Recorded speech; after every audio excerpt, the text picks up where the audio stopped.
What's up everybody, I'm Johnnie Omega here with a new review, this time talking about the newest movie in the DCEU, Wonder Woman 84, so let's get to it. Set in 1984, the film follows Diana and her past love Steve Trevor as they face off against Maxwell Lord, a struggling businessman who comes across the Dreamstone, and Barbara Ann Minerva, a shy and timid geologist who becomes Wonder Woman's arch nemesis, Cheetah. So let me first start off by saying, if you're new to the channel, thanks for stopping by, and if you've been here before, thanks for coming back. In my reviews, I discuss what I liked, what I didn't like, and then my overall thoughts. The movie is directed by Patty Jenkins and stars Gal Gadot, Chris Pine, Kristen Wiig, and Pedro Pascal. And starting with what I liked about the movie, I gotta address the return of Steve Trevor. He was easily one of the best parts of the first Wonder Woman movie, and not only am I glad that they brought him back, but I'm glad that he brought him back in a way that wasn't really cheap or cheesy, and actually kind of made sense. Ever since they originally announced that he was coming back, I was actually very curious how they were going to pull that off, and I'm actually glad that they were able to keep that particular part of the story under wraps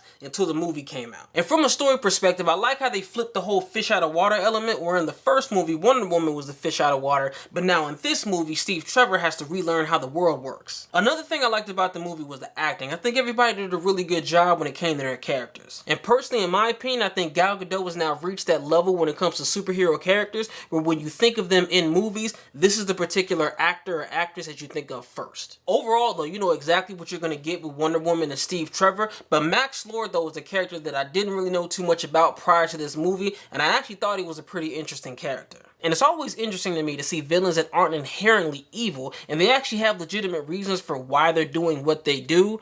They just end up taking it too far. The standout for me, though, was easily Kristen Wiig as Cheetah, even though they never actually call her that by name. I was a little worried when she first came on screen because it was obvious that they were going to follow that whole trope where a particular character admires the hero at first and then somehow finds a reason to become evil. Now don't get me wrong, because that's exactly what they did, but they did it in a way that wasn't bad, and she actually ended up becoming one of the best parts of the movie. One of my biggest problems with the movie, though, also had to do with her character, but we'll get into that later. The writing is another aspect of this movie that falls into the good and the bad category in this review, because even though overall I thought it was good, there were definitely flaws. And one thing in particular that I've seen people complain about is the Achilles heel that Steve Trevor seems to be for Diana, where she knows what needs to be done, but she's hesitant to do it because of what it would cost her. Some people didn't like that aspect because it seemed like it was going against what the Wonder Woman character was, but for me, I looked at that situation differently. You have to remember the timeline and remember that this isn't a full-fledged Wonder Woman. This isn't the same Wonder Woman that had the take charge attributes that you've seen in Batman v Superman and Justice League. This version of Wonder Woman still had vulnerabilities, and I actually thought that what was interesting about these vulnerabilities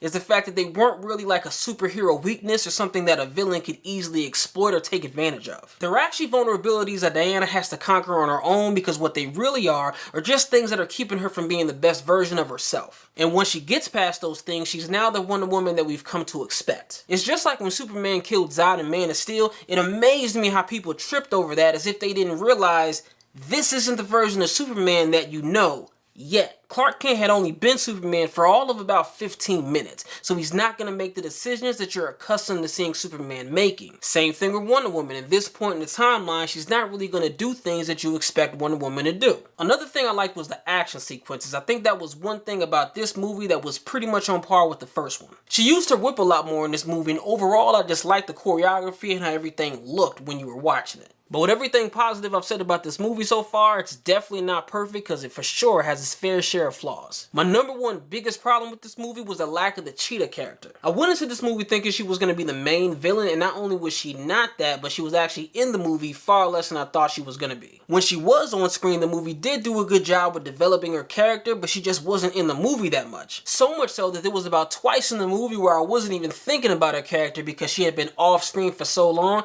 Then when she does pop back up, it's actually kind of surprising. And it really seemed like the only reason Cheetah was even in the movie was to give Wonder Woman somebody to fight in the third act. Which is kind of understandable because you know Max Lord isn't going to fight Wonder Woman. And if that's all you really needed her for, I think they should have went with another character to fill that void, because unless they plan on doing something else with the character of Cheetah, it's really just a waste of an iconic villain. Another thing that I didn't like, as mentioned before, was parts of the writing. The overall pacing of the story really slowed down at times, and overall I think there was about 15 minutes or so that could have been cut. I think they would have streamlined the story better overall. And I would actually be surprised if there are more than a handful of deleted scenes in this movie, because it definitely felt like Warner Brothers let Patty Jenkins put whatever she wanted in this movie. So in conclusion, I like the story, I like the overall message, I really enjoyed the action sequences, and from a performance perspective, I like what everybody did. But unfortunately, I think this movie fell into the trap where the bar of the first movie was set so high that it just became extremely difficult to beat that standard. And real quick, while we're on the subject of that, can we have some middle ground here? I think a big reason why this movie is so divisive is because you have so many people either saying that they like the movie or that it's trash. And with the word trash being so loosely used to describe movies nowadays, maybe it's me, maybe I've lost touch with the meaning of the word now, but this movie is nowhere near as bad as people are saying it is. Is it as good as the first Wonder Woman? Nah.